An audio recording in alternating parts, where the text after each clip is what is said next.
Are you considering purchasing a property with your fiance, boyfriend or girlfriend, or your spouse from a new marriage?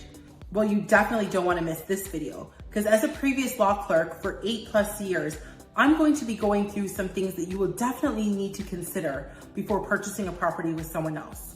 If we haven't met yet, my name is Michelle Marie Glasgow from the award-winning ELM Oak real estate team, where my sisters and I specialize in helping women and families purchase property while protecting their interests. So let's get into it.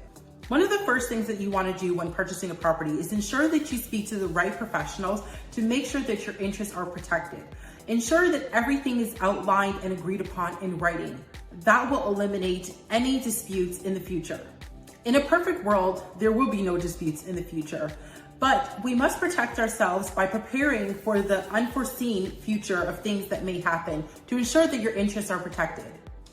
Be sure to agree and have in writing all financial obligations, who is responsible for what, and what should occur should a breakdown of the relationship happen. For example, let's just say that one party wants out of the deal. They want to be bought out. Therefore, maybe the mortgage needs to be canceled earlier. There will likely be a mortgage penalty for this. Who's going to look after that penalty? Whose obligation is it? Whose lawyers will be used? These kind of things should be discussed and agreed upon in writing so that in the event that they happen, you already have a go-to. You already have an outline as how these things should be handled.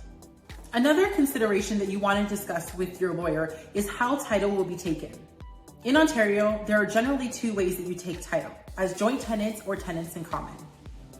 With joint tenants, the title is transferable, meaning that should one owner pass away, then the rights and full interests of that owner will transfer automatically to the surviving owners.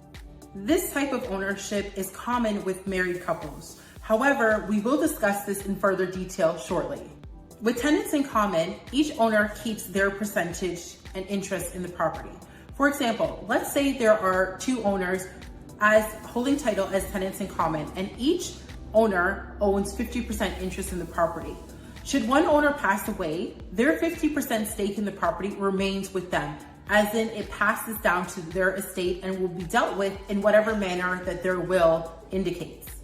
This is one of the best ways to take title when you're purchasing property with someone else. With tenants in common, you can also determine the amount of percentage that the person has in ownership of the property.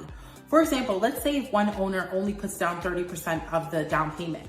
Therefore, you only want them to have 30% ownership. You can have one owner having 30% ownership, another owner having 70% ownership of the property. Okay guys, so we are nearing the end of the video. So now we're going to discuss one of the most, if not the most important consideration to consider when purchasing a property with someone else.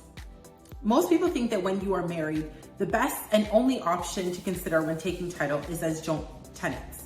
However, take into consideration this scenario. Imagine a husband who was previously married or just had kids from a previous relationship.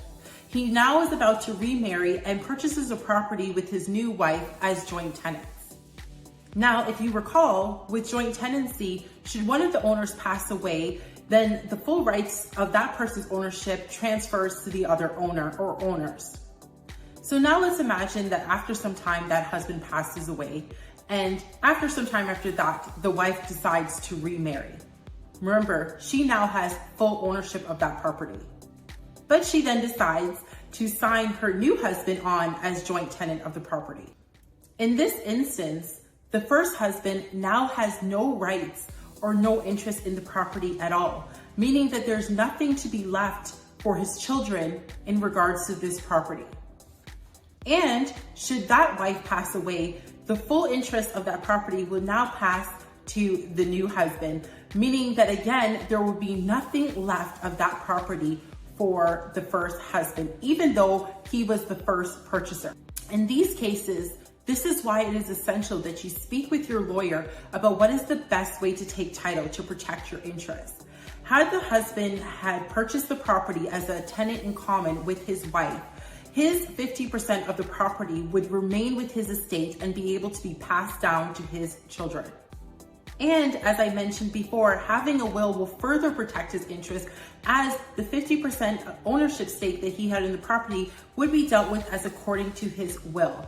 Having a will is very essential, not just if you are married, but in all cases, especially when you are owning property. It's essential that you have a will that indicates how you would like your estate to be handled should you no longer be here. Now that you learned the top things that you must know before purchasing a property, you may be interested in learning more about things that you should know before purchasing a property with someone else. In our next video, we're going to go over some things that you will want to consider before purchasing a property with a family or friend. Are you thinking of purchasing a property with your significant other, but have questions about how you can protect your interests and that of your children in the future?